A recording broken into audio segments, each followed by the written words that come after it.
अल्हम्दुलिल्लाहि रब्बिल आलमीन वस्सलातु वस्सलामु अला सय्यिदिल अंबिया वल मुरसलीन अम्मा बाद फ़अऊज़ु बिल्लाहि मिनश शैतानिर रजीम बिस्मिल्लाहिर रहमानिर रहीम। पिछले दर्स में हमने बै की जो शराइत हैं, जो सेहत बै की शराइत, उनमें से तकरीबन 18 जो हैं वो हमारी हो चुकी थी और ये कुल 25 शराइत हैं जो बै के सही होने के लिए ज़रूरी है। तो बाकी जो है वो 7 जो शराइत हैं इंशाअल्लाह उसके ऊपर आज हम बात करेंगे।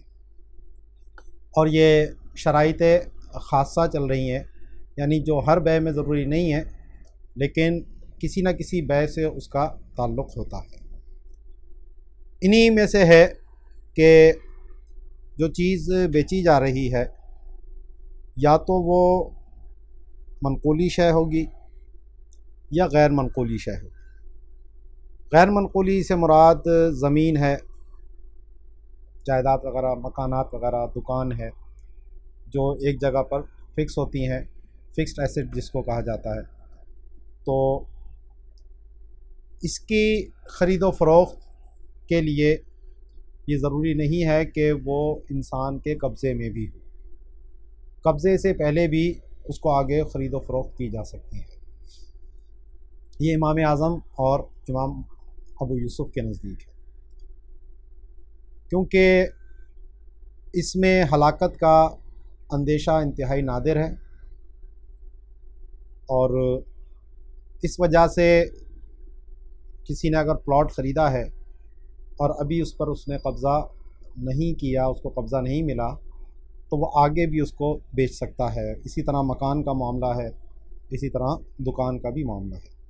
हाँ, अगर ऐसी ज़मीन है कि जो हलाक होना जिसका नादिर ना हो, जैसे दरिया के किनारे पे ज़मीनें होती हैं कि जब सैलाब आता है, दरिया चढ़ता है, तो वो फिर बहुत सी ज़मीन को अपने साथ ले जाता है। वापसी जब पानी उतरता है तो बहुत सी ज़मीन जो पहले दरिया के बाहर होती थी अब वो दरिया का हिस्सा बन जाती है, जिसको आमतौर पर कच्चे की ज़मीनें कहा जाता है।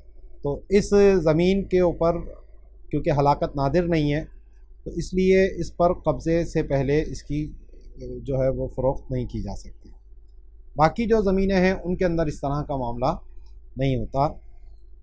गसब की सूरतें और चीज़ें कि किसी ने कब्ज़ा जमा लिया उसके ऊपर, तो वो कोर्ट के ज़रिए या और दीगर ज़राए से जो है वो आप कब्ज़े को छुड़ा सकते हैं। तो हलाकत से मतलब है वो चीज़ बिल्कुल फ़ना हो जाए, डिस्ट्रॉय हो जाए। तो वो क्योंकि इनमें जो है वो आम तौर पर नहीं होता, इल्ला ये कि कोई बहुत बड़ी तबाही आ जाए, कोई ज़लज़ला इस तरह का आ जाए या खुदा न खास्ता कोई बहुत बड़ा बम ब्लास्ट हो जाए कि वो ज़मीन ही खड्डा बन गया उस जगह पर, वो बहुत नादिर सूरतें होती हैं। तो नादिर का शरीयत में एतबार नहीं होता, लेकिन आम तौर पर जो चीज़ होगी उसी का एतबार किया जाएगा। तो अब अगर इसके मुकाबले में कोई मनक़ूली शय है जिसको मूव किया जा सकता है, तो फिर उस पर कब्ज़े से पहले उसको बेचना जायज़ नहीं। पीछे हमने पढ़ा था कि मिल्कियत तो है, मिल्कियत में आ गई है, वो तो इजाब व कबूल करते ही ट्रांसफ़र ऑफ ओनरशिप या इंतकाल मिल्क हो जाता है। लेकिन एक कब्ज़े के अंदर आना जिसको कहते हैं रिस्क या ज़िमान, उससे मुताल्लिक़ हो जाए, क्योंकि जब तक वो चीज़ बाय के कब्ज़े में है, बेचने वाले के कब्ज़े में है, तो उसका ज़िमान या रिस्क जो है वो उस बेचने वाले के साथ ही है। बेच तो दी लेकिन कब्ज़ा नहीं दिया, और इस दौरान अगर वो चीज़ हलाक हो जाती है तो ये नुकसान जो है वो बेचने वाले का होगा, ख़रीदने वाले का नहीं, क्योंकि अभी ट्रांसफ़र ऑफ रिस्क नहीं हुआ था, इंतकाल ज़िमान नहीं हुआ था। तो इंतकाल मिल्क और चीज़ है और इंतकाल ज़िमान और चीज़ है। इंतकाल मिल्क का ताल्लुक़ बै यानी ईजाब और कबूल से है, वो जैसे ही होता है इंतकाल मिल्क हो जाता है। लेकिन इंतकाल ज़िमान जो है, यानी अब इस चीज़ का जो ख़तरा है, यानी अगर इस दौरान ये चीज़ हलाक होती है तो किसकी हलाक होगी, तो इसका ताल्लुक़ कब्ज़े से होता है। तो अगर ख़रीदार ने उस पर कब्ज़ा कर लिया तो अब वो चीज़ उसके ज़िमान में चली जाएगी, अब ये ट्रांसफ़र ऑफ रिस्क कहलाएगा। अब इस नुक्ते के ऊपर जाकर अब रिस्क मुंतकिल हो जाएगा बेचने वाले से ख़रीदार के ऊपर। इस चीज़ का बहुत समझना ज़रूरी है। तो अगर वो चीज़ मनकूली शय है तो जब तक उसके कब्ज़े में नहीं आएगी, उसका ज़िमान उसके मुताल्लिक नहीं होगा, तो उस वक्त तक उस चीज़ की ख़रीद, उसको बेचना जो है वो आगे जायज़ नहीं है। वजह इसकी ये है कि इसमें दो वजूहात हमारे फ़ुक़हा जो है वो बयान करते हैं। पहली वजह तो ये है कि नबी करीम रऊफ़ुर रहीम सल्लल्लाहु तआला अलैहि वसल्लम ने उस चीज़ का नफ़ा लेने से मना किया जो इंसान के ज़िमान में ना हो। नहा रसूलुल्लाह सल्लल्लाहु अलैहि वसल्लम अन रिबही मा लम यदमन, यानी जिस चीज़ का इंसान का ज़िमान नहीं है, जो उसके रिस्क में नहीं है, इंसान उसका आगे नफ़ा भी हासिल नहीं कर सकता। तो अब ज़ाहिर है कि जब तक वो बाय के कब्ज़े में है तो उसका ज़िमान बाय से मुताल्लिक है। अगर वो चीज़ हलाक होगी तो बै ही ख़त्म हो जाएगी, मबी डिस्ट्रॉय हो गई, मबी ख़त्म हो गई, हलाक हो गई, तो ऐसी सूरत में वो बै ही ख़त्म हो जाती है, क्योंकि अक़द का ताल्लुक़ उस बै से ही था, उस मबी से ही था। अब वो मबी ख़त्म तो बै भी ख़त्म। और जब कब्ज़ा ले लिया मुश्तरी ने, ख़रीदार ने, तो अब ये ज़िमान उसके मुताल्लिक हो गया। अब इसको वो आगे फ़रोख्त कर सकता है, इस पर जो प्रॉफिट कमाएगा वो उसके लिए लेना जायज़ होगा। तो इसलिए मना है कि नबी करीम अलैहिस्सलातु वस्सलाम का नस फरमान इस पर मौजूद है कि आप अलैहिस्सलातु वस्सलाम ने ऐसी चीज़ का नफ़ा लेने से मना फरमाया कि जो इंसान के ज़िमान में नहीं है। दूसरी जो इसकी वजह हमारे फ़ुक़हा बयान करते हैं वो ये है कि इसमें इन्फ़िसाख़ अक़द का गरर पाया जाता है। अब ये तीन लफ्ज़ मैंने इस्तेमाल किए, इन्फ़िसाख़ और अक़द और गरर। गरर क्या चीज़ है? गरर का मतलब यह है कि जिसका नतीजा मालूम ना हो, जो हो भी सकती है और नहीं भी हो सकती। तो उक़ूद मुआवदा में गरर नहीं चलता। उक़ूद व मुआवदा जो है वो एब्सोल्यूट होने चाहिए, बिल्कुल मुतलक मुक़य्यद। इसमें कोई ऐसी चीज़ ना हो कि जो इसके नतीजे को गैर मुतवक्के कर दे, जो इसका नतीजा हासिल हो भी सके और ना भी हो सके। तो जितने भी उक़ूद मुआवदा होते हैं वो गरर को कबूल नहीं करते। पीछे मैंने अजल के हवाले से बात की थी आपको, तो उसमें भी जो जहालत यसीरा और जहालत फ़ाहिशा की बात की थी, तो जहालत में भी असल में वो गरर ही की सूरत होती है। जहालत का मतलब ये है कि गरर है कि हो भी सकती है और नहीं भी हो सकती। तो वो मैंने आपको पीछे दर्स में इस पर बात की थी। तो अब अभी मैंने आपको बताया कि अगर मबी मुश्तरी के बाय के कब्ज़े में हलाक हो जाए तो वह अक़द फ़स्ख़ हो जाएगा, ख़त्म हो जाएगा, बातिल हो जाएगा, उसका वजूद ही ख़त्म हो जाएगा।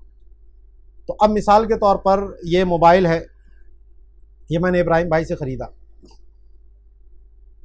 और अभी इस पर कब्ज़ा नहीं किया, और मैं एक और अक़द बासिक भाई से कर लेता। अभी कब्ज़ा नहीं हुआ, मेरे कब्ज़े में नहीं आया मोबाइल, अगरचे इंतकाल मिल्क हो गया, मैं मालिक हूँ उसका, लेकिन मेरा कब्ज़ा अभी इस पर नहीं हुआ। और वही मोबाइल मैंने उठाकर बासिक भाई को भेज दिया। उठा से मुराद ये है कि मुहावरतन कह रहा हूँ, हकीकतन उठा लिया होता तो कब्ज़ा हो जाता। तो ये मोबाइल मैंने बासिक भाई को भेज दिया। अब एक अक़द मेरा इब्राहिम भाई के साथ है, दूसरा अक़द जो है जो मेरा बासिक भाई के साथ है। तो अब ये जो अक़द है इसमें गरर पाया जा रहा है, किस चीज़ का? कि अगर मैंने इस मोबाइल पर कब्ज़ा कर लिया और फिर मैंने बासिक भाई को दे दिया तो यह अक़द पूरा हो जाएगा, मुकम्मल हो जाएगा।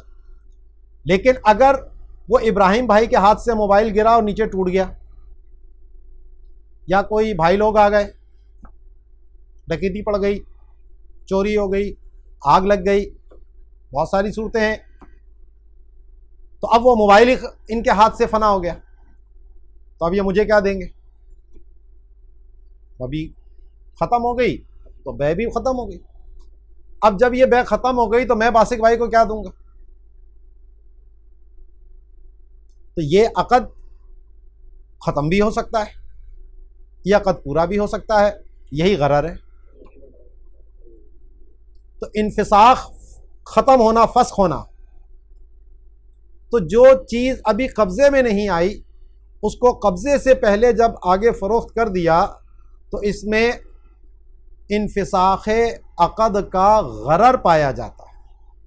उम्मीद है ये तीन अल्फाजों का मतलब जो है वो वाज़े हो चुका होगा। तो इस वजह से भी ये अक़द करना जायज़ नहीं, और क्योंकि ये इन्फिसाख अक़द का गरर का मामला मनक़ूली शय में है, क्योंकि वही हलाक हो सकती हैं, गैर मनक़ूली चीज़ में ये चीज़ नहीं है, इसलिए वहाँ पर यह गरर वाला मामला नहीं है, इसलिए वो जायज़ है। इल्लत वहाँ पाई जा रही है, यहाँ नहीं पाई जा रही, तो जहाँ नहीं पाई जा रही उसको जायज़ कहा, जहाँ पाई जा रही है उसको नाजायज़ करार दिया। और नबी करीम अलैहिस्सलातु वस्सलाम का वो फरमान भी बज़ाहिर तो मुतलक़ है, लेकिन उसको फ़ुक़हा ने मुक़य्यद किया है मनक़ूली अशिया के साथ। इमाम मोहम्मद अगरचे उसमें भी इख्तलाफ फरमाते हैं और वो उसी हदीस के इतलाक़ को ही लेते हैं।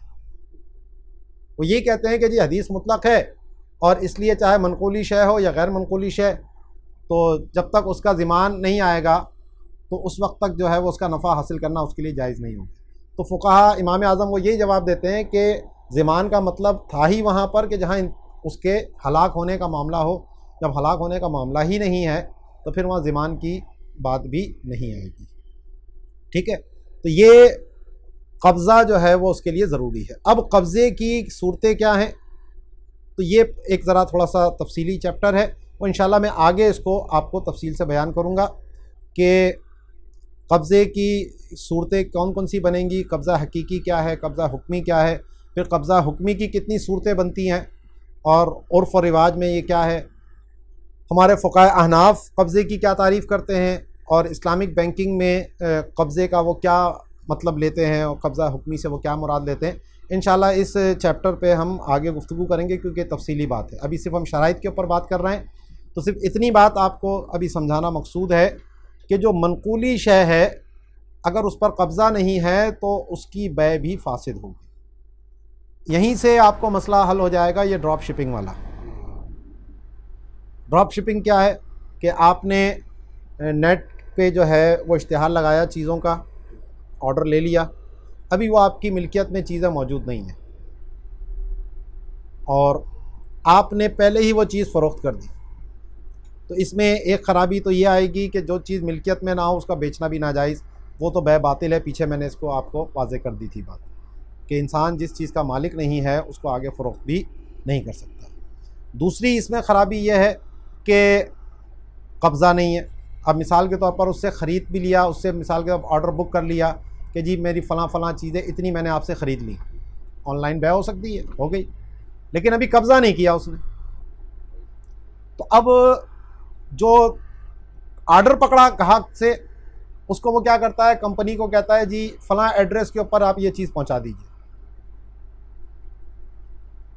तो यहाँ पर ये ख़राबी आ गई कि ये चीज़ अभी इसके ज़िमान में तो आई ही नहीं थी, ये तो कंपनी के पास रखी हुई थी। अभी अगर वहाँ डिस्ट्रॉय होती, हलाक होती, तबाह होती तो वो उनकी हलाक होती, इसका इससे कोई ताल्लुक ही नहीं था, ट्रांसफ़र ऑफ रिस्क हुआ ही नहीं था।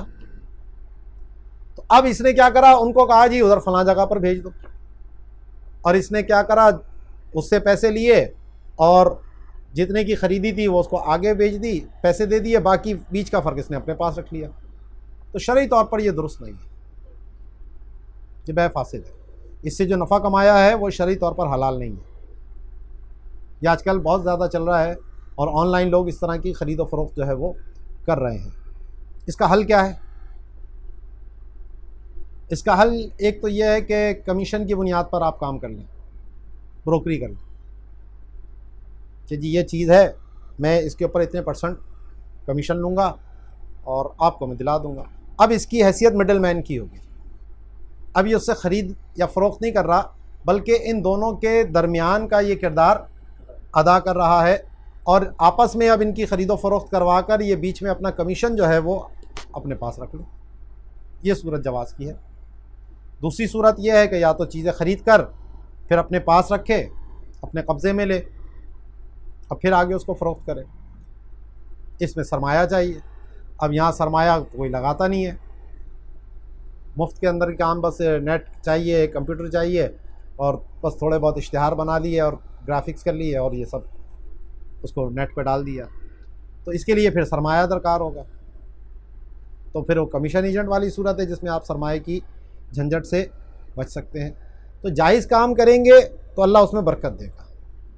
हो रहा है तो बहुत सारे गलत काम हो रहे हैं, लोगों को मालूमात नहीं है, इसकी शरई बुनियादें पता नहीं है, इसलिए वो काम कर रहे होते हैं और गलत काम कर रहे होते हैं और फिर फंसते हैं उसके अंदर। तो इसलिए जो है इस काम से आप बचें।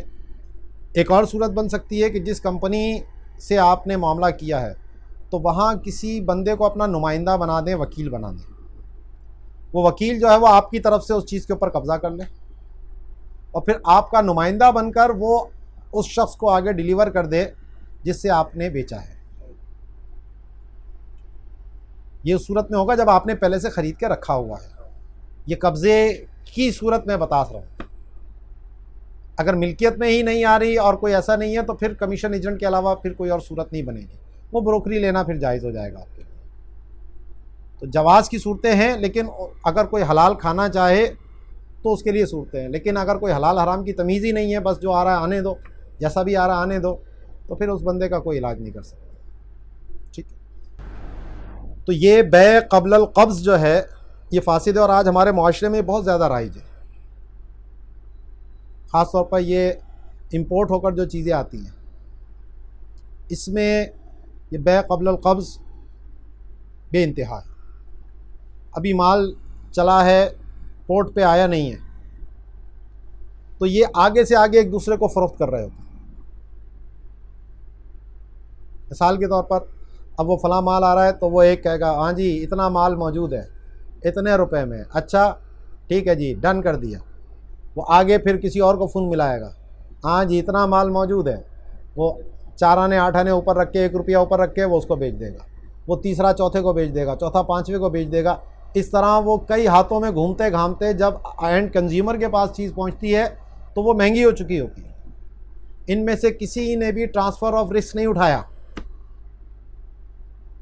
अभी वो जहाज़ चल रहा है तो वो जिसके नाम पर डिलीवरी ऑर्डर बना हुआ है, वो कागजात जिसके नाम बने वो सब उसी का ही है, लेकिन ये सब बीच में चल रहा है मामला। तो इस एक नाजायज़ चीज़ पर अमल करने से मुआशरे को कितना बड़ा नुकसान होगा। चंद लोगों को तो फ़ायदा हो रहा है, दौलत उन्हीं के गिर्द घूम रही है, पैसा किसी ने भी नहीं लगाया, बस अपनी साख की बुनियाद पर एक एक एक करके ये चीज़ मार्केट में घूम रही है। तो एंड कंज्यूमर को नुकसान उठाना पड़ रहा है। तो अगर हकीकी बै हो रही होती, ये शरीयत पे अमल कर रहा होता, तो इससे मुआशरे में सबको फ़ायदा पहुँचेगा। तो ये जायज़ नहीं। बाकी वो डिलीवरी ऑर्डर जो है वो कब्ज़ा होता है या नहीं होता, इंशाल्लाह वो कब्ज़े की जो बहस आएगी ये उसके अंदर इसको हम तफसील के साथ बयान करेंगे। इसी तरह अगर दैन की बै है जिससे आपने वसूलियाबी करनी है, उसको दैन बोलते हैं। जो ज़िम्मे पर आए, जिसकी अदायगी आप पर लाजिम है, उसको दैन कहा जाता है। तो दैन की जो बै है वो भी कब्ज़े से पहले नहीं हो सकती। अब मसलन मैंने इब्राहिम भाई से 1 लाख रुपए वसूल करने हैं, तो मैं कहता हूँ कि बासिक भाई आप ये 1 लाख रुपए मुझसे 90,000 के बदले में ले लें, 90,000 मुझसे कैश मुझे आप दे दें और इब्राहिम भाई से आप 1 लाख रुपए वसूल कर लेना। ये जायज़ नहीं है, तो रिबा ही की एक किस्म है। और हमारे माशरे में ये भी राइज है, इसकी भी बहुत सी सूरतें हैं जो चल रही होती हैं। ख़ास तौर पर ये इंपोर्ट एक्सपोर्ट के अंदर मामला होता है, तो ये बिल डिस्काउंटिंग जो सूदी बैंक करते हैं, तो ये सब दैन की ख़रीद व फ़रोख्त हो रही होती है। मिसाल के तौर पर मैंने अपना माल अमेरिका भेजा, अब मेरी एलसी जो थी वो 30 दिन की थी या 60 दिन की थी या 45 दिन की, जो भी थी, यानी मुझे पैसे जो मिलेंगे उसके वो कुछ दिनों के बाद मिलेंगे। माल चला गया, पहुंच गया वहाँ पर, लेकिन पैसों की अदायगी जो है वो कुछ दिनों के बाद मुझे होनी है, तो मेरा दैन है वो मैंने वसूल करना है, उन्होंने मुझे देना है। अब मुझे क्या है, फौरी कैश की ज़रूरत है, मुझे अपने वर्करों को पेमेंट करनी है, मुझे बिजली के बिल भरने हैं और कोई भी एक्सपेंसेस आ सकते हैं। तो अब इसका तरीका हमारी मार्केट में इस वक्त क्या चल रहा है कि मैं गया बैंक के पास, मैंने कहा जी ये देखिए ये मेरी एलसी मेरे नाम खुली हुई है $1,00,000 की, और इसमें जो है वो मुझे इतने रुपए वसूल होंगे, तो आप ऐसा कीजिए कि कुछ पैसे आप अपने कमीशन के काट के मुझे नकद अभी दे दीजिए। वो 2% काट के 3% जो भी मार्केट का रेट चलता है उसके मुताबिक वो कुछ परसेंट काट कर उसको कैश पे अदा कर देते हैं, और फिर वो बैंक जो है वो बाद में जो एलसी आएगी वो अपने नाम उसको वसूल कर लेंगे। तो ये जो बिल डिस्काउंटिंग है ये दैन की बै है, और दैन की बै कब्ज़े से पहले जायज़ नहीं है। इसी तरह ये तो बैंकिंग सेक्टर का मामला आ गया। अच्छा, इस्लामिक बैंक जो है वो इस तरह बिल डिस्काउंटिंग नहीं करता, वो फिर मामला करते हैं करेंसी सलम का, जो इस वक्त हमारे बैंकिंग के अंदर राइज है। और ये पीछे भी किसी ने सवाल किया था कि करेंसी की जो ख़रीद व फ़रोख्त होती है क्या उस पर बैउ सर्फ़ के अहकाम लागू होते हैं या नहीं, तो वो मैंने उस वक्त भी बताया था ये बैउ सर्फ़ नहीं है, क्योंकि बैउ सर्फ़ हो तो वहाँ सलम का कोई तसव्वुर भी नहीं हो सकता। सलम का मतलब ही उधार होना है, और बैउ सर्फ़ में दोनों तरफ से कब्ज़ा होना वो ज़रूरी होता है। तो यहाँ पर दोनों तरफ से कब्ज़ा तो ज़ाहिर है ही नहीं, वो पैसे तो बाद में आएंगे। तो हमारे इस्लामिक बैंक क्या करते हैं कि मसलन डॉलर हैं तो डॉलर को रुपए से ख़रीद लेते हैं। डॉलर को उन्होंने बनाया मबी यानी मुस्लिम फ़ी, और रुपए को बनाया उन्होंने रासुल माल, और रासुल माल दे दिया, और वो जब डॉलर आएंगे तो वो उसके वकील बनकर पहले उस पर कब्ज़ा करेंगे और फिर अपनी मबी के तौर पर उस पर कब्ज़ा कर लेंगे। तो ये इस वक्त हमारे इस्लामिक बैंकिंग में इसका तरीका इस्तेमाल किया जाता है, इसको करेंसी सलम का नाम दिया जाता है। अच्छा, इसमें सलम की भी ज़रूरत नहीं है, इंशाल्लाह वो आगे जब बैउ सर्फ़ की बात करेंगे और करेंसी की ख़रीद फ़रोख्त की, तो वजह इसकी ये है कि जब ये बैउ सर्फ़ ही नहीं है, सिर्फ करेंसी की ख़रीद फ़रोख्त है, और डॉलर एक अलग जिन्स है, रुपया एक अलग जिन्स है, तो जिन्स भी एक नहीं है तो उधार भी जायज़ हो गया और तफ़ादुल भी जायज़ है, क्योंकि हमारे नज़दीक रिबा की जो इल्लत है वो कदर और जिन्स है। तो जब कदर भी नहीं है, कदर का मतलब है कि वो चीज़ वज़न करके बेची जाती हो, या वो चीज़ जो है वो माप कर बेची जाती हो, जैसे दूध है, पेट्रोल है, तो वो लीटर में फ़रोख्त किया जाता है, इसको मापना कहते हैं। तो जो चीज़ किसी पैमाने के ज़रिए बेची जाती है उसको कैल कहते हैं, और जो चीज़ किसी वज़न के साथ हो उसको मौज़ूनी चीज़ कहते हैं। तो ये दोनों चीज़ें जो हैं वो कदर कहलाती हैं। तो रिबा की जो हमारे नज़दीक इल्लत है वो कदर माल जिन्स है।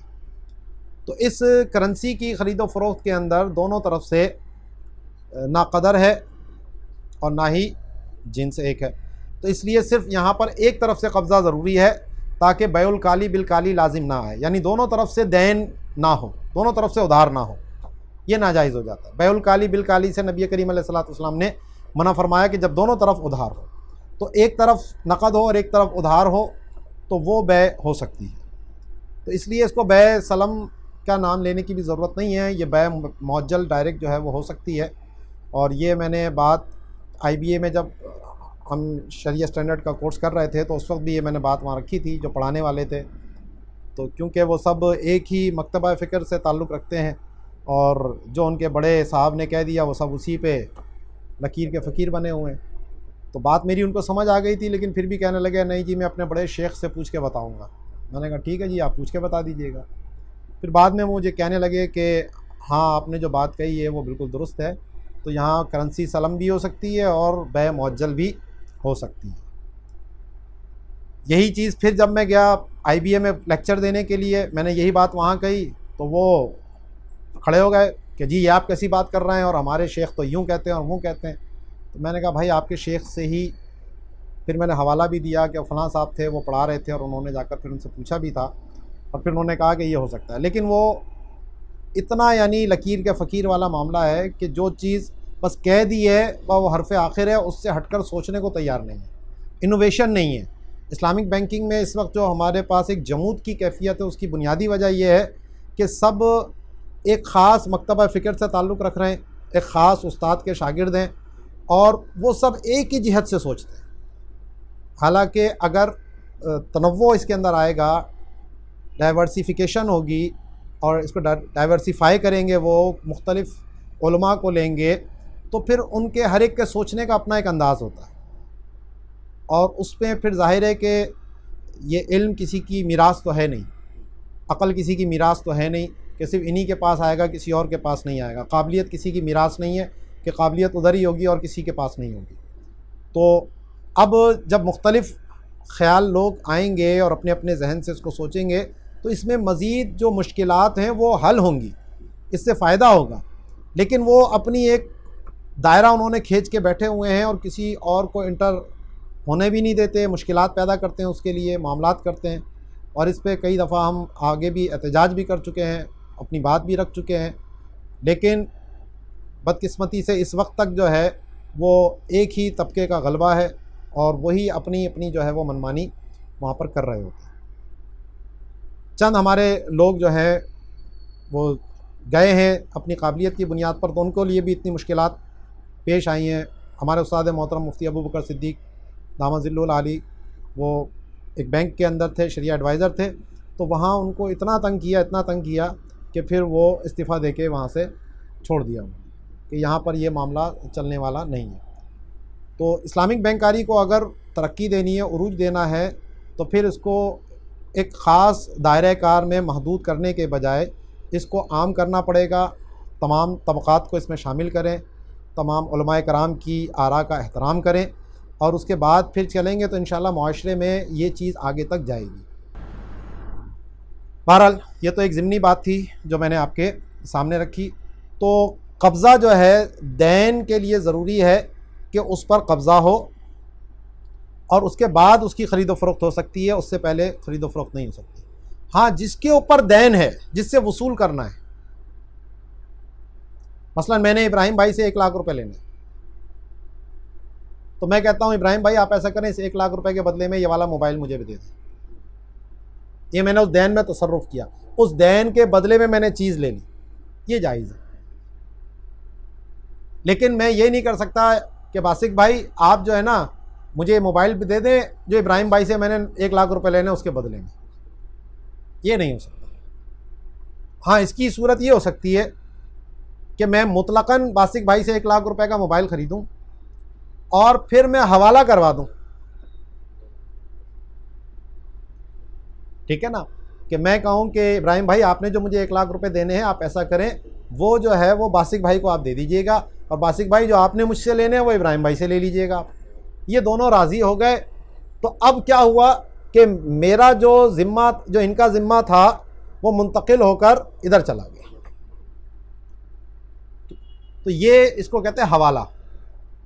एक तो हमारे यहाँ जो हुंडी हवाला है वो एक और चीज़ है, ये शरई तौर पर जिसको हम हवाला कहते हैं वो ये होता है। तो हवाले के तौर पर यहाँ पर ट्रांसफ़र ऑफ डेट हो सकता है, कर्ज़े की या दैन की मुंतकली जो है वो इस तरह हो सकती है, लेकिन उसकी बै नहीं हो सकती, डायरेक्ट ख़रीदो फ़रोख्त नहीं हो सकती। अच्छा, तो एक और मैंने कहा था सूरत हमारे यहाँ पाई जाती है, ये ख़ास तौर पर ट्रांसपोर्ट निज़ाम के अंदर ये मामला आता है। मसलन एक गाड़ी हायर की, किसी सामान के इंतकाल के लिए, उससे किराया तय हो गया, जनाब 1 लाख रुपए आपका किराया है। वो माल लेकर आया लाहौर से कराची, यहाँ पर अब उसने उसको दे दिया, चेक दे दिया या उसको पर्ची बना दी कि 2 दिन बाद आपको 1 लाख रुपए किराया मिल जाएगा। कंपनीज़ इस तरह की वो करती हैं, 2 दिन बाद या 3 दिन बाद उसको पेमेंट कर रही होती है। अब वो इस दौरान ट्रक वाला यहाँ ठहरा हुआ है कि पैसे मिलेंगे फिर मैं निकल जाऊँगा यहाँ से। इस दौरान उसको क्या हुआ, ऑर्डर मिल गया जी माल मुल्तान लेके जाना है। उसने कहा ठीक है जी, माल लोड करें ट्रक पे। अब ट्रक पे माल लोड हो गया, अब वो 3 दिन रुकेगा, तो माल लोड हुआ हुआ है, उसको फौरी निकलना है। फिर वो क्या करता है, तो वहाँ ट्रक अड्डे पर लोग बैठे हुए हैं, तो वो बिल डिस्काउंटिंग वाला काम कर रहे होते हैं कि उससे उन्होंने कहा कि ठीक है जी आपको 95,000 रुपये मिलेंगे और ये 1 लाख रुपये हम उससे वसूल कर लेंगे। तो ये भी नाजायज़ है। ये वही दैन की बै हो रही है, दैन की ख़रीदो फ़रोख्त हो रही है, तो ये भी जायज़ नहीं है। और इसी वजह से जो हमारे यहाँ शेयर्स की ख़रीद व फ़रोख्त के जवाज़ की बात होती है और उसमें जो क्राइटेरिया बनाया गया है कि किस शेयर्स को आप ख़रीद सकते हैं, किसको नहीं ख़रीद सकते, तो उसके अंदर भी ये क़ैद लगाई है कि उसका जो दैन है वो इतनी हद से ज़्यादा नहीं होना चाहिए।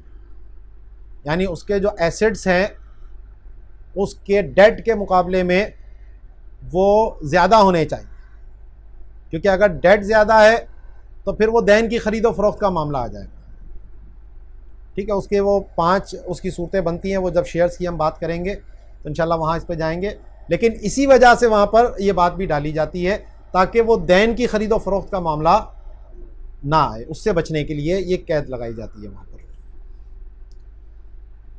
ठीक है जी, तो ये 2 चीज़ें हमने आज पढ़ी हैं। कब्ज़ा अगर मनकूली शय है तो उसके लिए भी ज़रूरी है, और अगर दैन की ख़रीद व फ़रोख्त हो रही है तो उसका कब्ज़ा भी ज़रूरी है। उसके बग़ैर ये दैन की जो बै है वो फासिद होगी। इसी तरह जो बै सलम होती है उसमें भी जो मुस्लिम फ़ी होता है वो भी दैन ही होता है। इसीलिए जो बै सलम की जो मबी है, जो मुस्लिम फ़ी है, उस पर जब तक कब्ज़ा ना हो उसको आगे आप तसर्रुफ़ उसमें नहीं कर सकते, उसको आगे फ़रोख्त नहीं कर सकते। अगली शर्त है कि अगर ईजाब व कबूल लफ्ज़ों में हो रहा है, मुबादला कौलिया है, क्योंकि इसके मुकाबले में बैत आती होती है, वो इंशाल्लाह आगे इसके ऊपर बात करूँगा, और कुछ लोगों के सवाल भी वो बैत आती के हवाले से आए हैं। तो अभी क्योंकि हम शराइत के ऊपर चल रहे हैं, आगे मज़ीद उसकी तक़सीम वगैरह वो चलेगी तो बैत आती वहाँ पर आएगी। तो मुबादला कौलिया अगर है तो वहाँ पर बदल का मुसम्मा होना ज़रूरी है, यानी अक़द में उसका बयान होना ज़रूरी है। जैसे पीछे मैंने कहा था ना कि समन भी मालूम हो और मबी भी मालूम हो, तो अब अगर वहाँ सुकूत किया, मुबादला कौलिया के अंदर बयान नहीं किया, तो ये भी बै फासिद हो जाएगा। ताती में क्या शराइत हैं, क्या ज़रूरत है, वो इंशाल्लाह आगे बात होगी। लेकिन अगर मुबादला कौलिया है तो उसमें बदल का बयान होना भी ज़रूरी है कि ये चीज़ बेची जा रही है, किस चीज़ के बदले में कितने रुपए में ये बेची जा रही है। अगली शर्त है कि अगर अमवाले रिबावी है, यानी दोनों तरफ जिन्स भी एक है और कदर भी एक है, कि दोनों ही चीज़ें मौजूनी हैं या दोनों ही चीज़ें मकीली हैं, माप कर बेची जाती हैं या वज़न से बेची जाती हैं, और उनकी जिन्स भी एक है। जैसे दूध को दूध से बेचा, गंदम को गंदम से बेचा, लोहे को लोहे से बेचा, तो इस सूरत में दोनों तरफ मुमासलत यानी तसावी होना ये शर्त है बै के सही होने के लिए, और अक़द के वक्त ये मुमासलत मालूम होनी चाहिए। इधर भी लोहा, इधर भी लोहा, लोहे की लोहे से बै हो रही। अब चाहे नया है पुराना है, पुराना लोहा देकर नया लोहा ख़रीद रहे हैं, तो ये शरई तौर पर उस वक्त जायज़ होगा जब दोनों तरफ बराबरी हो। अब हमारे उर्फ़ में आमतौर पर पुराना लोहा कम कीमत का होता है, नया लोहा ज़्यादा कीमत का होता है, तो वो पुराना देकर नया ले रहे होते हैं और कीमत का जो डिफरेंस है वो अदा कर रहे होते हैं, तो ये रिबा है। इसमें मुमासलत ज़रूरी है, क्योंकि लोहा जो है वो मौजूनी शय है, जिन्स भी पाई जा रही है, कदर भी पाई जा रही है, तो इसकी आपस में ख़रीदो फ़रोख्त आप इस तरह नहीं कर सकते। हाँ, ये सूरत मुमकिन है कि आप पुराना लोहा रुपए में बेच दें, एक अलग ट्रांजैक्शन करें उसकी, और फिर नया लोहा जो है वो आप अलग से ख़रीद लें, फिर वो कीमत की कटौती उसमें से कर लें भले। ठीक है ना, यही मामला हुआ था खैबर की खजूरों के हवाले से। जब नबी करीम अलैहिस्सलाम की खिदमत में खैबर की खजूरें पेश की गईं, उम्दा खजूरें थीं, तो आप अलैहिस्सलाम ने पूछा क्या खैबर की सारी खजूरें ऐसी हैं? तो कहा नहीं या रसूलल्लाह, हम कुछ रद्दी खजूरें 2 सा देते हैं, सा एक पैमाना है तकरीबन 4 किलो का, तो वो तकरीबन 8 किलो हम देते हैं, और इसके बदले में इसकी 1 सा हमें मिलती है, यानी 4 किलो के करीब मिलती है। तो आप अलैहिस्सलाम ने फरमाया ये तो रिबा है। खजूर जिन्स एक और सा पैमाना था, उस दौर में खजूर माप कर बेची जाती थी, तो कदर भी पाई जा रही है। तो आप अलैहिस्सलाम ने फरमाया ये तो रिबा है। तो उन्होंने अर्ज़ की या रसूलल्लाह फिर हम क्या करें, अभी उम्दा खजूर भी चाहिए। तो फरमाया कि अपनी जो रद्दी खजूर है वो दिरहम से बेच दो और फिर उन दिरहम से जो है वो आला खजूर ख़रीद लो। यानी एक ट्रांजैक्शन की बजाय दो ट्रांजैक्शन कर लें। रिबा तब था कि जब बराह रास्त खजूर की खजूर से बै हो रही थी, ये एक ट्रांजैक्शन था, एक अक़द था, तो इसमें रिबा हो रहा था। लेकिन जब दो कर लिए तो वो रिबा ख़त्म हो गया। इसी को हिला शरई भी कहा जाता है। बाज़ लोग हीले के नाम से बड़े बिदकते हैं। तो हीले का मतलब ये होता है कि किसी चीज़ का जो मकसद जायज़ हो और उसके दो तरीके हों, हलाल भी हो सकता हो तरीका, वो हराम भी हो सकता हो। तो हराम तरीके को छोड़कर हलाल तरीका इख्तियार करना, ये हीला शरई कहलाता है। और हीला करना जायज़ है, यानी हराम से बचना और हलाल को इख्तियार करना, मतलब ये होता है। तो हमारे यहाँ हीला जो है वो एक मज़मूम लफ्ज़ के तौर पर इस्तेमाल होने लग गया और गलत माना में, क्योंकि लोगों ने हीले को इतना गलत तरीके से इस्तेमाल किया, वो हीला नहीं रहा, गीला हो गया। ठीक है, तो जो हीला शरई है, इसीलिए शरई की कैद लगा रहा हूँ मैं। तो हीला शरई बिल्कुल जायज़ है और ये वहाँ होता है कि जहाँ मकसूद जायज़ होना चाहिए। अब आला खजूर हासिल करना ये कोई नाजायज़ मकसद नहीं है, जायज़ मकसद है। अब आपके पास इसको हासिल करने के दो ज़रिए थे, आप रुपयों से भी हासिल कर सकते हैं और खजूर के बदले में भी हासिल कर सकते हैं। खजूर के बदले में हासिल करेंगे तो बराबरी ज़रूरी, तो सामने वाला बेचेगा ही नहीं, वो अदना लेकर आला आपको क्यों बराबर देगा, मैं तो नहीं देता। लेकिन इससे रिबा हो जाएगा, शरीयत ने बराबरी की शर्त लगाई थी। दूसरा ये है कि आप रुपयों के साथ ख़रीद लें, अब ज़ाहिर है कि जो उसकी मार्केट की कीमत होगी वो उसके हिसाब से ही बेचेगा आपको। तो आप अपनी जो है वो ज़्यादा मकदार की खजूर है, ज़ाहिर कम कीमत होगी तो ज़्यादा मकदार की बेचनी पड़ेंगी आपको। जैसे 2 सा बेची 2 दिरहम की, और वही 2 दिरहम से जो है फिर 1 सा ख़रीद लिया उसका। तो दोनों के मकासद दुरुस्त थे, तरीक़ेकार में ख़राबी आ रही थी, नबी करीम अलैहिस्सलाम ने उस तरीक़ेकार की इस्लाह फरमा दी, तो ये जायज़ होता है। बाज़ लोग हमारे यहाँ ये करते हैं, हर चीज़ में हिला मांगते हैं। मुफ्ती साहब कोई रास्ता निकालें, कुछ तो रास्ता होगा। तो जब एक नाजायज़ मकसद होता है तो उसके लिए कोई हिला नहीं होता। जो शरीयत ने जिस मकसद को ही मना किया है उसके लिए आप ज़राए कोई भी इख्तियार कर लेंगे वो नाजायज़ हो जाएगा। लेकिन अगर मकसद जायज़ है और उसके हुसूल के तरीके मुख्तलिफ हो सकते हैं, जायज़ भी नाजायज़ भी, तो वहाँ पे फिर नाजायज़ को छोड़कर जायज़ तरीक़ों को इख्तियार करना, क्योंकि आमतौर पर लोग नाजायज़ को इख्तियार कर रहे होते हैं, इसलिए इसको हीला कहा जाता है। हकीकत में ये हीला इस वजह से लफ्ज़ इस्तेमाल होता है क्योंकि जो आम प्रैक्टिस होती है उसको छोड़ा जाता है और एक थोड़ी सी दूसरी प्रैक्टिस इख्तियार की जाती है जो इतनी राइज नहीं होती। तो राइज ना होने के एतबार से ये हीला लफ्ज़ इसके लिए इस्तेमाल हो रहा होता है, वरना अगर सीधा सीधा मामला चल रहा है तो उसके लिए हीला लफ्ज़ नहीं बोला जाता। ठीक है ना, उम्मीद है ये बात समझ में आई होगी। तो लोहे की लोहे से बै हो रही है, चांदी की चांदी से हो रही है, सोने की सोने से हो रही है, ये हमारे सुनार हजरात के अंदर बहुत मसला होता है। जो सोने का कारोबार है इसमें इल्ला माशाल्लाह कोई इस सूद से बचता हो, जी हाँ, इल्ला माशाल्लाह।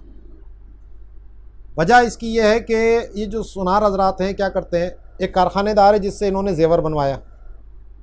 मिसाल के तौर मेरी दुकान है, अब मेरे पास ग्राहक आया, मेरे पास सेट रखे हैं मुख्तलिफ, मैंने कैटलॉग्स रखी हुई हैं बनाकर, और ये वो पसंद करवाया जी ये डिज़ाइन है। तो फिर क्या होता है, ऑर्डर ले लिया मैंने। अब क्या करूँगा, मैं कारखानेदार के पास, जेवर बना कोई और रहा है, मैं तो सिर्फ बेच रहा हूँ, तो मैं अब कारखानेदार से वो जेवर बनवाऊँगा। अब जब जेवर बनवाऊँगा तो वो सोने का बनाकर मेरे पास लेकर आया। अब जाहिर है कि उसमें कुछ खोट भी होती है।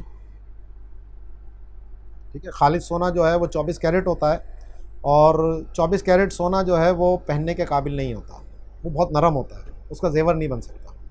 तो उसमें कुछ ना कुछ खोट मिलाना जो है वो ज़रूरी होता है।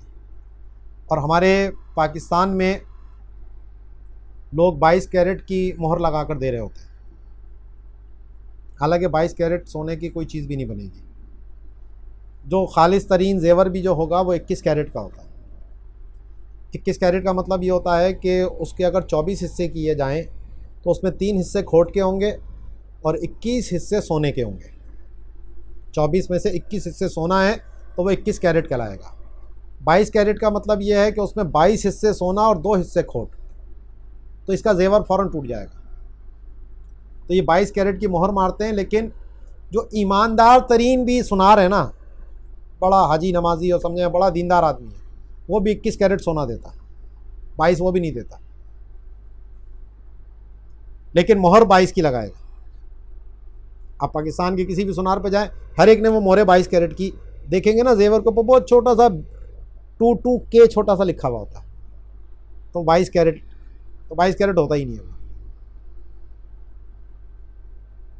और जो थोड़ा ज़रा होगा तो वो 20 कैरेट दे रहा होगा, 19 दे रहा होगा, 18 दे रहा होगा, 15 कैरेट तक भी बेचते हैं। और जाहिर सी बात है, जितना खोट बढ़ता चला जाएगा, सोने की मिकदार उसमें कम होती जाएगी, तो उसकी कीमत भी उसी एतबार से कम होती रहेगी। तो जितना जो हमारे यहाँ सोने का रेट आता है बाज़ार में कि जी सोना इतने तोले का हो गया, तो वो खालिस 24 कैरेट का सोना आता है। जब आप जेवर बनवाते हैं तो वो कम कीमत का इसीलिए पड़ता है कि उसमें खोट मिली हुई होती है। तो उम्मीद है आपको एक कैरेट का ज़रा फ़लसफ़ा समझ में आ गया होगा कि खालिस सोना 24 कैरेट का होगा, और अब जितने कैरेट कम होते जाएंगे उतने ही उसमें खोट जो है वो बढ़ता चला जाएगा। टोटल 24 से इसको करते हैं। ठीक है जी। तो अब क्या हुआ कि उसने मिसाल के तौर पर 21 कैरेट का उससे जेवर बनवाया, बना के लिया है वो। अब वो बना 5 तोला। तो अब इस 5 तोले के अंदर वज़न तो 5 तोला है, लेकिन इसमें 24 के हिसाब से 21 हिस्से सोने के हैं और 3 हिस्से खोट के हैं, खालिस नहीं है वो। अब वो क्या करेगा, या तो इसकी एक सूरत यह है कि पैसे दे और ये जेवर ले ले इससे, तो ये ऐसा करते नहीं है आमतौर पर। वजह इसकी यह है कि सोने का रेट अप एंड डाउन होता रहता है। पाकिस्तान है ना, डॉलर का रेट ऊपर नीचे जा रहा है, तो उसी हिसाब से सोने का रेट भी ऊपर नीचे होता है। तो अब वो क्या करते हैं कि इसको सोने के बदले सोने को ले रहे होते। अब वो 5 तोला सोना लाया जेवर बनाकर, अब ये इसको बदले में क्या देगा, 4.5 तोले खालिस सोना दे देगा, मसलन 4.5 4 जो भी है। तो अब जाहिर है कि वज़न सोने चांदी की जब आपस में ख़रीदो फ़रोख्त हो सोने की सोने से, तो वज़न के एतबार से बराबरी ज़रूरी है, इसमें खोट का एतबार नहीं होता। तो 5 तोला सोना है, खोट वाला है, आप बदले में 5 तोला सोना खोट वाला ही दे दें, भले वज़न से बराबरी हो, लेकिन वो क्या करते हैं, वो खालिस सोना देगा उसको और बदले में ज़्यादा वज़न का ले लेगा। यही रिबा है, नस मौजूद है इसके ऊपर, कोई मुफ्ती इसको हलाल नहीं कह सकता। और ये सुनार यही कर रहे होते हैं। हमारे माशरे में बड़ा मुअज़्ज़ज़ समझा जाता है इस कारोबार को, और बड़ा अच्छा समझा जाता है, लेकिन अब वो जो कारखानेदार है वो भी सूद में मुब्तला। ये जो बड़ी बड़ी शीशे की दुकानें बनाकर करोड़ों रुपए इन्वेस्टमेंट करके बैठे हुए हैं, ये भी सूद में मुब्तला। ये सवाल अगर किया जाए कि जो खोट है, खोट की और सोने की जिन्स तो अलग अलग है। नहीं, जब उसकी खोट का मतलब ये है कि वो उसके अंदर ही मिक्स इस तरह हो गया कि उसको जुदा नहीं किया जाएगा जब तक कि उसको तोड़ा ना जाए। एक है कि उस पर मोती लगाए, उस पर नगीने लगाए, इसके वज़न का एतबार नहीं है, बात सोने की हो रही है। ठीक है, हाँ, तो ये मोती ये तो अलग हो जाएंगे, नगीना अलग निकल जाएगा, इसका वज़न ना ये शुमार करते हैं ना वो होता है। ठीक है ना, मोती वो बड़े बड़े झुमकियाँ लटक रही हैं, ये हो रही, तो ये इसको वज़न में शुमार नहीं करते ये लोग। तो यहाँ वो कहेगा जी 5 तोले का जेवर है, तो अब वो खालिस 5 तोला तो देगा नहीं उसको। ठीक, तो अब इसकी सूरत या तो यही है कि आप भी उसी तरह का खोट वाला सोना उसको उसी वज़न का दे दें, जवाज़ की ये सूरत बन सकती है। ठीक है, या फिर जो है वो आप उससे कैश में बात करें। अच्छा, इसकी उजरत, ये अलग उजरत के तौर पे भी पैसे नहीं दे सकते, क्योंकि सनात का भी एतबार नहीं है इसमें। वो कहे जी मैंने तो बनाया है, तो बनाने पे मेरे पैसे लगे 5,000 रुपये मैंने अपने कारीगरों को दिए हैं इसका बनाने के लिए, तो इसलिए 5,000 मुझे अलग से दे दिए जाएं। ये भी जायज़ नहीं है, क्योंकि सोने का सोने से तबादला हो रहा है। या तो आप अपना सोना दें उसको, ये अक़्द इजारा हो जाएगा फिर कि मेरे सोने का आप ये जेवर बनाकर मुझे लाएं और इसकी बनाई की उजरत आप इतनी वसूल कर लें मुझसे। ये लोग करते नहीं है, क्योंकि इसके लिए फिर अपना सोना जाएगा। अब वो कारखानेदार भाग गया, इधर उधर हो गया, तो ये रिस्क नहीं उठाते इस चीज़ का। इनके अपने मसाइल हैं, लेकिन शरीयत को हमने फॉलो करना है, तो कोई ना कोई रास्ता इसका ऐसा निकालें कि जो सूद से बच सके। हम सूद की मजम्मत यही समझ रहे हैं कि जो कर्ज़ दिया है उस कर्ज़ के ऊपर जो इजाफी पैसे ले लिए, जो सूदी बैंकों से रह के, हम समझते हैं सिर्फ यही एक सूद है। सूद की बहुत सारी सूरतें हैं जो आज माशरे में राइज हैं, लोगों को पता ही नहीं है। परसेंट के एतबार से मुमताज़ तो है खोट जो है, इसीलिए जय्यद और रदी का मामला है ना, ये जिसमें खोट मिला हुआ है वो रदी है और जो खालिस है वो जय्यद है। तो जो हम ये लफ्ज़ पढ़ते हैं किताबों में, जय्यद और रदी का एतबार नहीं है, उसकी अमली सूरत ये बनती है। और जगहों पे तो उस तरह की प्रैक्टिकली सूरत नहीं है। खजूर की खजूर से बहुत कम खरीद फरोख्त होती है, गंदम की गंदम से बहुत कम खरीद फरोख्त होती है, लेकिन सोने की सोने के साथ आज भी ये इस तरह राइज है, जो कि नाजायज़ और हराम है। ठीक है जी। तो अगर वो अमवाले रिबाविया है, यानी जहाँ रिबा का हुक्म लगेगा, जिन्स एक है, कदर एक है, तो फिर दोनों तरफ बराबरी का मालूम होना ज़रूरी है। इंशाल्लाह जहाँ रिबा की और आगे भी बात करेंगे, रिबा की तारीफ़ क्या है, रिबा की अक़साम क्या है, तो उस पर हम और इस पर गुफ्तगू करेंगे। अभी सिर्फ शराइत के तहत बात चल रही है। तो जहाँ रिबा का मामला आता है वहाँ दोनों बदल में बराबरी होना और उसका मालूम होना भी ये ज़रूरी है बै के सही होने के लिए। अगला है कि बै जो है वो शिबह रिबा से भी खाली हो। शिबह रिबा क्या होता है वो भी इंशाल्लाह आगे इसकी सूरत बयान करूँगा कि कौन कौन सी सूरतों में शिबह रिबा लाजिम आता है और कहाँ कहाँ रिबा लाजिम नहीं आता। और अगली है कि अगर बै सलम है तो फिर बै सलम की जो तमाम शराइत फ़ुक़हा ने बयान की, अहादीस में मौजूद हैं, उन तमाम का भी उसमें मौजूद होना ज़रूरी है, तभी बै सलम दुरुस्त होगी, वरना वो बै सलम फ़ासिद हो जाएगी। तो इंशाल्लाह बै सलम की जब हम गुफ्तगू करेंगे तो वहाँ उन शराइत के ऊपर खुसूसी गुफ्तगू होगी। और इसी तरह का बै सर्फ़ है, यानी सोना चांदी है, इनकी सोने की सोने से या चांदी की चांदी से बै या सोने की चांदी से बै है, तो इसको बै सर्फ़ कहते हैं। तो इसमें बराबरी भी ज़रूरी थी जब जिन्स एक है, और दोनों तरफ जुदा होने से पहले पहले कब्ज़ा भी ज़रूरी है। अभी जो पीछे मैंने गुफ्तगू की थी वो मुमासलत के एतबार से। अब सोने की सोने से अगर बै हो रही है तो यहाँ उधार भी नहीं हो सकता, दोनों तरफ कब्ज़ा शर्त है बै के सही होने के लिए। और इसी तरह मैंने मुराबहा और तौलिया और वदिया पीछे आपको बताई थी, जिसमें समन अव्वल का बयान होता है। अगर उसी कीमत पर बै हो रही हो तो वो तौलिया है, और नफ़े के साथ है तो मुराबहा है, और कम कीमत पे है तो वो तौलिया है, तो वदिया है। तो इन तीनों बुयू के अंदर समन अव्वल का इल्म होना ये भी उस बै के सही होने के लिए शर्त है। हर बै में ज़रूरी नहीं है, मुराबहा अगर है या तौलिया है या वदिया है तो फिर आपको बताना पड़ेगा ये चीज़ आपको कितने की पड़ी है, और आप या तो नफ़ा लेकर बेच रहे हैं या उसी कीमत पर बेच रहे हैं या उससे कम कीमत पर बेच रहे हैं। तो ये सारी चीज़ें आप जब बयान करेंगे तो जाकर ये बै दुरुस्त होगी, वरना वो बै मुराबहा दुरुस्त नहीं है। इस्लामिक बैंकिंग में हमारे यहाँ मुराबहा बहुत इस्तेमाल होती है, तो इसलिए इसको भी जानना हमारे लिए ज़रूरी है। तो ये 25 हमारी जो हैं वो शराइत हो गई हैं जिनका ताल्लुक़ अक़द के सही होने से है। ये शराइत पाई जाएंगी तो अक़द सही होगा, इनमें से अगर एक भी मफकूद होगी तो वो बै फ़ासिद हो जाएगी, और बै फ़ासिद नाजायज़ है, गुनाह है, और उसका ख़त्म करना आक़िदैन के ऊपर लाजिम होता है। उससे जो नफ़ा हासिल किया जाता है वो शरई तौर पर जायज़ नहीं होता, वो मिलके ख़बीस होती है। तो ये आज हमने कब्ज़े की बहस पढ़ी है, मनक़ूली शय हो या दैन हो। इसी तरीके से जो मुबादला कौलिया है उसमें मुसम्मा होना चाहिए बदल का, और अगर अमवाल रबवियाँ हैं तो उनमें मुमासलत ज़रूरी है, शिबे रिबा से खाली होना और शराइत सलम का होना, और अगर बैउस सर्फ़ है तो उसमें कब्ज़े का होना, और मुराबहा तौलिया और वदिया के अंदर जो है वो समन अव्वल का इल्म होना ज़रूरी है। तो ये आज हमारी जो है वो बै के सही होने की शराइत जो है वो पूरी हो गई हैं।